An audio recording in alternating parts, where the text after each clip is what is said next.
आज हम लोग क्लास 12 केमिस्ट्री के चैप्टर नंबर 9 जो कि है कोऑर्डिनेशन कंपाउंड, उसका एक important topic nomenclature of coordination compounds उसको कंप्लीट करने वाले हैं। तो this video will be A complete solution for the nomenclature of coordination compound. आप इस वीडियो को स्टार्टिंग से एंड तक देखिए। नॉमेनक्लेचर से रिलेटेड आपका कोई भी प्रॉब्लम नहीं होगा। आप किसी भी कंपाउंड का इजीली नॉमेनक्लेचर कर सकते हैं। नॉमेनक्लेचर को स्टार्ट करने से पहले हम लोग लिगेंड के बारे में थोड़ा सा जान लेते हैं। लिगेंड होता क्या है? तो ligand is a species which has donatable lone pair of electrons. Ligand एक ऐसा स्पेसिस होता है जिसके पास अपना लोन पेयर ऑफ इलेक्ट्रॉन्स मौजूद होता है, जिसको वो डोनेट कर सकता है। किसको? सेंट्रल मेटल एटम को। सेंट्रल मेटल एटम को डोनेट करने के बाद बॉन्ड फॉर्मेशन होता है, जिसको कोऑर्डिनेशन बॉन्ड कहा जाता है, और जो कंपाउंड बनता है उसको कोऑर्डिनेशन कंपाउंड कहा जाता है। लिगेंड, वैसे तो लिगेंड्स बहुत तरह से हो सकता है, unidentate ligand, bidentate ligand, polydentate ligand, ambidentate ligand, but हम लोग यहाँ पर लिगेंड को चार्ज के हिसाब से देखेंगे। ठीक है, types of ligands on the basis of charge. ये तीन तरह से तीन कैटेगरी में इसको हम लोग डिवाइड करते हैं चार्ज के हिसाब से। Negative ligands, negative charge ligands जिसको एनायनिक लिगेंड्स भी कहा जाता है, न्यूट्रल लिगेंड्स और कैटायनिक लिगेंड्स जिसको पॉजिटिव चार्ज लिगेंड्स भी कहा जाता है। तो सबसे ज़्यादा इंपॉर्टेंट नेगेटिव चार्ज लिगेंड्स ही हो जाता है, क्योंकि इसी का यूज़ करके ज़्यादा कंपाउंड फॉर्मेशन होता है, ज़्यादा कंपाउंड का फॉर्मेशन होता है। तो यहाँ पर कुछ नेगेटिव लिगेंड का नाम दिया गया है, आप देखिए उसका नाम क्या है और उसके ऊपर उसका चार्ज भी दिया हुआ है। तो चार्ज भी बहुत इंपॉर्टेंट हो जाता है। जब हम लोग नेमिंग करेंगे तो उसमें सेंट्रल मेटल एटम के बगल में उसका ऑक्सीडेशन स्टेट को मेंशन करेंगे। तो ऑक्सीडेशन स्टेट को निकालने के लिए ये जो चार्ज है लिगेंड के ऊपर, ये बहुत इंपॉर्टेंट हो जाता है, क्योंकि without charge you can not find the oxidation state of the central metal atom. तो ये चार्ज भी आपको याद रखना होगा। और नाम आप देखिए, CN- cyano, F- fluorido, Br- bromido, OH- hydroxo, I- iodo, NH2- amido, NH2- imido, O2- superoxo, O2- peroxo, S2- sulphido, O2- oxo, P3- phosphido, C2O4- oxalato, CO3- carbonato. तो ये कुछ नेगेटिव लिगेंड है और उसके ऊपर उसका चार्ज दिया हुआ है। तो आप इनको अच्छा से याद कर लीजिए, चार्ज भी याद कर लीजिए। आप देख रहे हैं कि हर एक नेगेटिव लिगेंड के एंड में O ऐड हुआ है। तो नॉर्मली कोई भी नेगेटिव लिगेंड होता है तो उसके हम लोग एंड में O ऐड करते हैं। जैसे फ्लोराइड को हम लोग FLURID लिखते हैं, बट E को हटा करके O ऐड कर दिया गया। ब्रोमाइड को हम लोग लिखे हैं ब्रोमिडो, E को हटा करके O ऐड कर दिया गया है। तो हर एक नेगेटिव लिगेंड में इस तरह से रूल फॉलो हुआ है। इसके बाद हम लोग देखेंगे न्यूट्रल लिगेंड और पॉजिटिव लिगेंड। अब हम लोग कुछ न्यूट्रल लिगेंड और पॉजिटिव लिगेंड को देख लेते हैं। नेमिंग में इसका भी ज़रूरत पड़ता है। कुछ न्यूट्रल लिगेंड यहाँ पर दिया हुआ है, जैसे NH3, एमीन, CO, कार्बोनिल। आप नाम देखिए, क्योंकि NH3 को अमोनिया नहीं लिखा गया है, अमीन है इसका नाम। CO को कार्बोनिल, NO को नाइट्रोसिल, CS को थायोकार्बोनिल, H2O को एक्वा, NH2 हाइड्रोजन। ठीक है, कुछ पॉजिटिव लिगेंड भी है। NH3+ हाइड्राजीनियम, NO2+ nitronium, NO+ nitrosonium. ये कुछ पॉजिटिव लिगेंड है और न्यूट्रल लिगेंड है।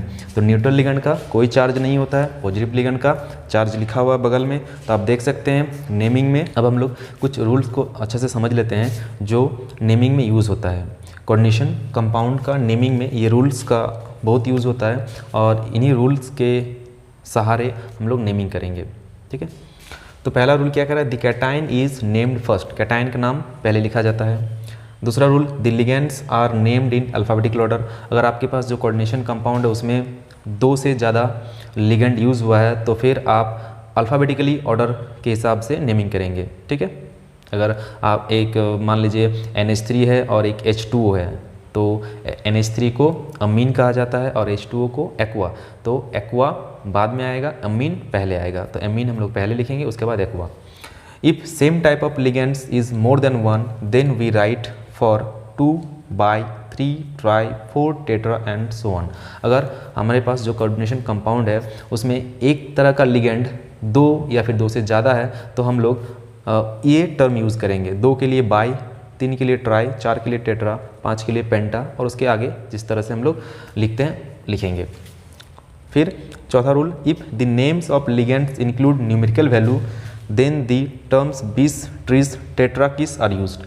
अगर जो लिगेंड है उसमें कोई न्यूमेरिकल वैल्यू यूज़ हुआ है तो फिर हम लोग बाई ट्राई टेट्रा नहीं यूज़ करेंगे, हम लोग यूज़ करेंगे bis tris टेट्रा किस। ठीक है, जब एग्जाम्पल हम लोग करेंगे तो इसको अच्छे से और समझेंगे।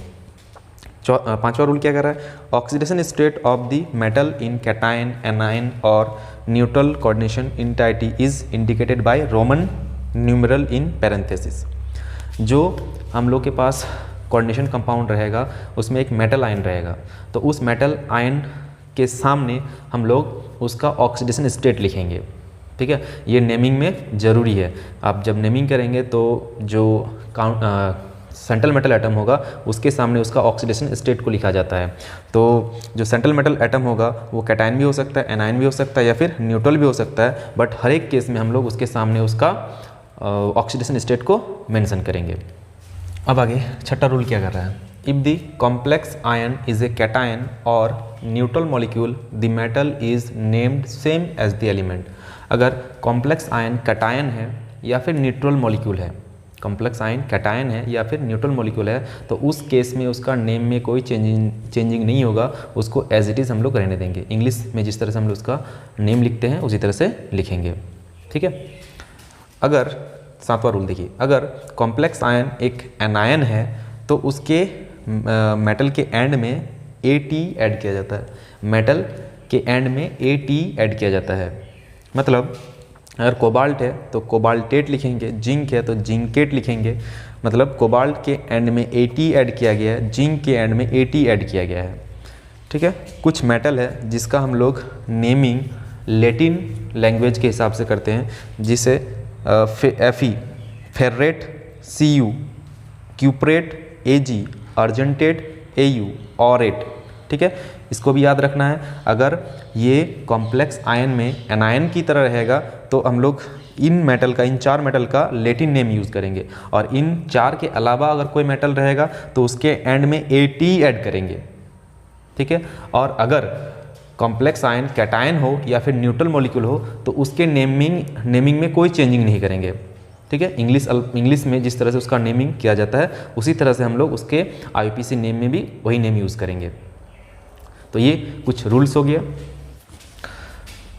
अब हम लोग कुछ एग्जाम्पल के थ्रू जो हम लोग रूल्स को पढ़े हैं उसको यूज़ करेंगे और नेमिंग कैसे किया जाता है बेसिकली उसको देखेंगे।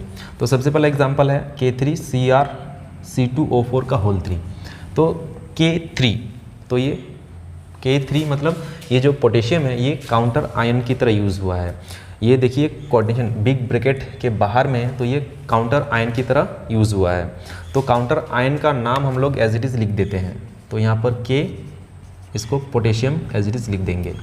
ठीक है, इसमें कोई रूल नहीं यूज़ होता है, बस जिस तरह से इसका नाम है वही लिख देते हैं। अब हम लोग जो कोऑर्डिनेशन इंटाइटी है उसका नेमिंग करेंगे। तो उसमें हम लोग देख रहे हैं सिर्फ एक ही लिगेंड है, तो एक ही लिगेंड है तो फिर हम लोग को सोचना नहीं है अल्फ़ाबेटिकल ऑर्डर के हिसाब से। हम देखेंगे सिर्फ कौन सा लिगेंड है, ये नेगेटिव है कि पॉजिटिव है। ठीक है, तो वो हम लोग बेसिकली जब ऑक्सीडेशन स्टेट निकालेंगे थोड़ा देर में तो फिर हम लोग उसको देखेंगे कि इसमें चार्ज कितना होता है। अभी यहाँ पर C2O4 कितना है, 3 है, तो इसलिए हम लोग लिखेंगे ट्राई। और C2O4 का नाम क्या है, ऑक्जेलेटो, ऑक्जेलेटो। ठीक है, अब यहाँ पर हम लोग लिखेंगे क्रोमियम, यहाँ पर देखिए क्रोमियम जो मेटल है ये एनायन में मौजूद है। ठीक है, तो इसका नाम क्रोमियम नहीं क्रोमेट लिखना होगा और उसके बगल में उसका ऑक्सीडेशन स्टेट। अब ऑक्सीडेशन स्टेट कैसे निकालेंगे, तो जिस मेटल का ऑक्सीडेशन स्टेट निकालना होता है उसको हम लोग X मान लेते हैं, और पोटेशियम का चार्ज होता है +1 × 3 + X। ऑक्जेलेटो इसका चार्ज है -2 और इसका कितना मॉलिक्यूल है 3 = 0, क्योंकि यहाँ पर कोई चार्ज नहीं है।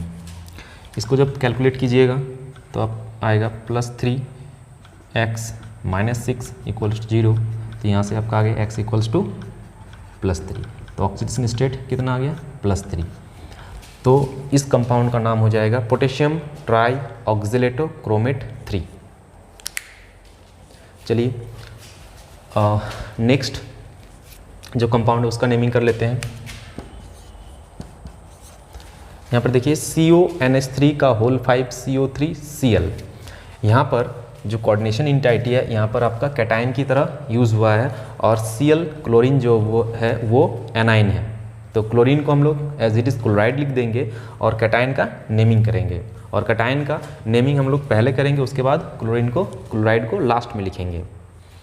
ठीक है, तो यहाँ पर देख रहे हैं आप 2 लिगेंड यूज़ हुआ है, NH3 होल 5 और CO3 2 लिगेंड है। अब इसका नेमिंग हम लोग अल्फ़ाबेटिकल ऑर्डर के हिसाब से करेंगे। तो सबसे पहले NH3 मतलब अमीन और CO3 मतलब कार्बोनेटो। तो ये C से स्टार्ट हो रहा है, ये A से स्टार्ट हो रहा है, तो इसको हम लोग पहले लिखेंगे। और अमीन कितना है 5, तो लिखेंगे पेंटा अमीन। ठीक, उसके बाद कार्बोनेटो कितना है, एक ही है, तो एज इट इज हम लोग लिख देंगे कार्बोनेटो। सेंट्रल मेटल टर्म क्या है, कोबाल्ट, तो एज इट इज कोबाल्ट लिख देंगे क्योंकि ये पॉजिटिव आयन, ठीक है, पॉजिटिव आयन की तरह यूज़ हुआ है, मतलब ये कैटायन की तरह यूज़ हुआ है। तो इसका नाम में कोई चेंजिंग नहीं होगा, सिर्फ हम लोग कोबाल्ट ही लिख देंगे। और उसके बगल में इसका ऑक्सीडेशन स्टेट निकालने के लिए हम लोग क्या करते हैं, सेंट्रल मेटल एटम को X मान लेते हैं। तो X plus NH3 neutral ligand है, हम लोग पहले देख चुके हैं, तो इसका चार्ज 0, फिर प्लस कार्बोनेट, इसका चार्ज होता है -2, कितना है, एक ही है, equals two plus Cl chlorine का होता है -1 इक्वल्स टू 0। कैलकुलेट कीजिए, X ये -2 और -1 -3 उधर जाके +3, तो कोबाल्ट 3, और फिर उसके बाद काउंटर आयन को लिख देते हैं क्लोराइड। अब हम लोग कुछ और एग्जांपल कर लेते हैं। तीसरा नंबर है PtClNO2NH3 का होल 4 SO4। तो यहाँ पर हम लोग को पहचानना होगा कौन सा कैटायन है और कौन सा एनायन है। तो जो लेफ्ट हैंड साइड में लिखा होता है वो कैटायन होता है और जो राइट हैंड साइड में लिखा होता है वो एनायन होता है। तो कैटायन का नेमिंग हम लोग पहले करते हैं। तो ये कोऑर्डिनेशन इंटाइटी जो है वो कैटायन की तरह यूज़ हुआ है, तो इसको हम लोग पहले लिखेंगे। तो इसमें भी 3 लिगेंड है, तो 3 लिगेंड में पहला आ जाएगा अमीन वाला, और अमीन कितना है 4, तो इसलिए हम लोग टेट्रा यूज़ कर रहे हैं, टेट्रा अमीन। उसके बाद क्लोरिडो, ठीक है, उसके बाद नाइट्रिटो N। यहाँ पर N क्यों लिख रहे हैं, क्योंकि ये जो नाइट्रिटो है वो N की तरफ से Pt से ऐड हुआ है, ठीक है, मतलब उससे जुड़ा हुआ है, तो नाइट्रिटो N। उसके बाद प्लेटिनम जो सेंट्रल मेटल एटम है उसको लिखेंगे, और उसके बगल में उसका ऑक्सीडेशन स्टेट। ऑक्सीडेशन स्टेट निकालने के लिए हम लोग सेंट्रल मेटल एटम को X मान लेते हैं, X प्लस क्लोरीन का चार्ज -1 प्लस NO2 का चार्ज -1 प्लस NH3 जो न्यूट्रल लिगेंड है उसमें कोई चार्ज नहीं होता है, 0 × 4 प्लस सल्फेट उसमें चार्ज होगा -2 इक्वल्स टू 0। इसको कैलकुलेट कीजिए, -1 -1 -2 -2 -4 X इक्वल टू इधर आके +4। तो प्लेटिनम 4 और सल्फेट जो काउंटर आयन की तरह यूज़ हुआ है, इसलिए यहाँ पर इसका नाम सल्फेट ही होगा, ठीक है। नेगेटिव है काउंटर आयन, इसलिए लास्ट में लिख रहे हैं, इससे पहले पॉजिटिव था उसमें हम लोग फर्स्ट में लिखे थे, ठीक है। नेक्स्ट कंपाउंड है उसका नेमिंग कर लेते हैं, COCl2En का होल 2 Cl। इसका नेमिंग कैसे होगा, इसमें भी देखिए जो कोऑर्डिनेशन इंटाइटी है वो कैटायन की तरह यूज़ हुआ है और Cl जो काउंटर आयन है नेगेटिव है, ठीक है। तो हम लोग पहले कैटायन का नेमिंग कर लेते हैं।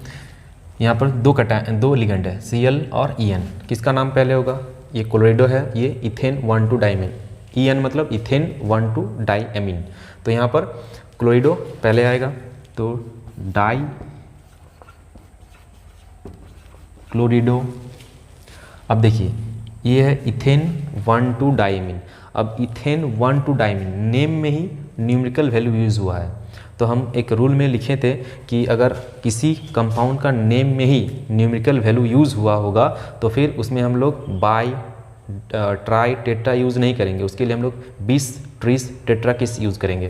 तो 2 है इसलिए हम लोग यूज़ करेंगे 20 और ब्रैकेट में इसका नाम हो जाएगा इथेन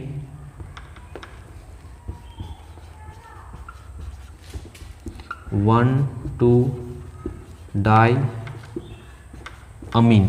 देखिए इथेन 1,2-डाइमीन नाम में ही न्यूमेरिकल वैल्यू यूज़ हुआ है, इस वजह से यहाँ पर 20 यूज़ हुआ है ना कि 22। उसके बाद कोबाल्ट, बगल में उसका ऑक्सीडेशन स्टेट निकालने के लिए इसको हम लोग X मान लेते हैं। X क्लोरीन में चार्ज -1 × 2, 2 क्लोरीन एटम है, इसका कोई चार्ज नहीं है तो 0 × 2 और फिर एक क्लोरीन है -1 = 0। इसको कैलकुलेट कीजिएगा तो आएगा X = +3, तो यहाँ हो जाएगा कोबाल्ट 3 और फिर लास्ट में एक क्लोरीन तो हो जाएगा क्लोराइड। ठीक है, डाइक्लोरिडो 20 इथेन 1,2-डाइमीन कोबाल्ट 3 क्लोराइड, इस कंपाउंड का ये नाम हो जाएगा। देखिए 5वां नंबर क्या है, PTNH3 का होल 2 ClNO2। आप इसमें देख रहे हैं इस कोऑर्डिनेशन कंपाउंड में कोई भी काउंटर आयन नहीं है। ठीक है, तो ये न्यूट्रल एटम है और इसमें जो नेमिंग होगा वो कैटायन की तरह ही नेमिंग इसमें हम लोग करेंगे। तो सेंट्रल मेटल एटम प्लेटिनम है और इसमें 3 लिगेंड है, तो 3 लिगेंड का नाम कैसे लिखेंगे, हम लोग यूज़ करेंगे अल्फ़ाबेटिक ऑर्डर। तो यहाँ पर अमीन है तो अमीन को हम लोग पहले लिख देंगे डाई अमीन, क्योंकि यहाँ पर 2 NH3 मॉलिक्यूल है, तो डाई अमीन। फिर एक है क्लोरीन तो क्लोरिडो, ठीक। फिर उसके बाद नाइट्रिटो N और फिर प्लेटिनम। अब इसमें उसके बगल में उसका ऑक्सीडेशन स्टेट लिखना होगा। तो ऑक्सीडेशन स्टेट निकालने के लिए हम लोग सेंट्रल मेटल एटम को X मान लेते हैं और उसके बाद हम लोग चार्ज के हिसाब से ऑक्सीडेशन स्टेट निकालते हैं। तो अमोनिया कोई चार्ज नहीं, 0 × 2 प्लस क्लोरीन में -1 चार्ज, फिर प्लस नाइट्रिटो में -1 चार्ज = 0। इसको कैलकुलेट कीजिएगा तो X = आ जाएगा +2, तो प्लेटिनम 2 इसका नेमिंग हो जाएगा। ठीक है, चलिए 6वां नंबर कर लेते हैं, CrNH3 का होल 3 H2O का होल 3 Cl3। इसका नेमिंग कैसे करेंगे, तो इसमें देखिए ये जो कोऑर्डिनेशन एंटिटी है वो लेफ्ट हैंड साइड में लिखा हुआ है और counter ion right hand side में लिखा हुआ है। तो इसका मतलब ये कैटायन है और ये एनायन है। तो कैटायन का नेमिंग हम लोग पहले करते हैं। तो इसमें भी 2 लिगेंड हम लोग देख रहे हैं, तो पहले किसका नाम लिखेंगे, पहले जो अल्फ़ाबेटिक ऑर्डर में पहले आएगा तो अमीन पहले आएगा, तो ट्राई अमीन, ट्राई एक्वा, फिर क्रोमियम और उसके बगल में उसका ऑक्सीडेशन स्टेट लिखना होगा। ऑक्सीडेशन स्टेट निकालने के लिए सेंट्रल मेटल एटम को X मान लेते हैं, प्लस अमोनिया का चार्ज 0 × 3 प्लस H2O, ये भी न्यूट्रल मॉलिक्यूल है तो 0 × 3 प्लस क्लोरीन का चार्ज -1 × 3 = 0। कैलकुलेट कीजिएगा तो X = आ जाएगा +3, तो क्रोमियम 3 और उसके बाद क्लोराइड। ठीक है, काउंटर आयन को हम लोग एज इट इज़ लिख देते हैं। तो ट्राई अमीन, ट्राई एक्वा, क्रोमियम 3 क्लोराइड, इस कंपाउंड का नाम हो जाएगा। हमारे पास कुछ और एग्जांपल है तो इसको भी हम लोग कैसे नॉमेनक्लेचर करते हैं देख लेते हैं। K2ZnOH का होल 4, तो इसका नॉमेनक्लेचर कैसे होगा, देखिए जो पोटेशियम है ये कैटायन की तरह यूज़ हुआ है तो इसका नाम हम लोग एज इट इज़ लिख देंगे पोटेशियम।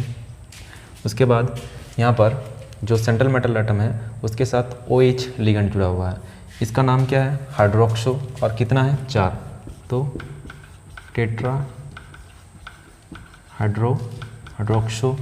फिर जिंक, तो इसके साथ जिंक, और ये जो ये वाला, ठीक है, ये एनाइन की तरह यूज़ हुआ है, मतलब यहाँ पर जो कोऑर्डिनेशन इंटाइटी है ये एनाइन की तरह यूज़ हुआ है, इसलिए हम लोग यहाँ पर जिंक के साथ एटी ही ऐड करेंगे, जिंकेट, और उसके बगल में उसका ऑक्सीडेशन स्टेट निकालने के लिए हम लोग सेंट्रल मेटल एटम को x मान लेते हैं, +1 × 2 + x + -1 × 4 = 0। तो कैलकुलेट कीजिएगा तो x का वैल्यू +2 आ जाएगा, तो जिंकेट 2। नेक्स्ट को देख लेते हैं, K3Al2CO4 का होल 3, इसका कैसे होगा। तो इसमें भी पोटेशियम कैटाइन की तरह यूज़ हुआ है, तो इसका नाम हम लोग एज इट इज़ लिख देंगे, पोटेशियम। उसके बाद सेंट्रल मेटल एटम एल्युमिनियम है और उसके साथ एक लिगेंड C2O4 जुड़ा हुआ है। तो कितना लिगेंड है, 3, तो ट्राई, और C2O4 का नाम ऑक्जेलेटो, ठीक। और एल्युमिनियम को हम लोग लिखेंगे एल्यूमिनेट, क्योंकि यहाँ पर सेंट्रल मेटल एटम एनाइन की तरह यूज़ हुआ है, और उसके बगल में उसका ऑक्सीडेशन स्टेट निकालने के लिए सेंट्रल मेटल एटम को x मान लेते हैं। तो पोटेशियम का +1 × 3 + x + C2O4 का -2 × 3 = 0। यहाँ से कैलकुलेट कीजिएगा तो फिर x का वैल्यू आ जाएगा +3, तो 3, ठीक है। तो इस कंपाउंड का नाम हो जाएगा पोटेशियम ट्राई ऑक्जेलेटो एल्यूमिनेट 3। तो इस तरह से हम लोग देखें किस तरह से कोऑर्डिनेशन कंपाउंड का IUPAC नेम लिखा जाता है। अगर आप वीडियो को पहले से एंड तक देखे होंगे तो आपको कोऑर्डिनेशन कंपाउंड का नेमिंग में कोई प्रॉब्लम नहीं होगा।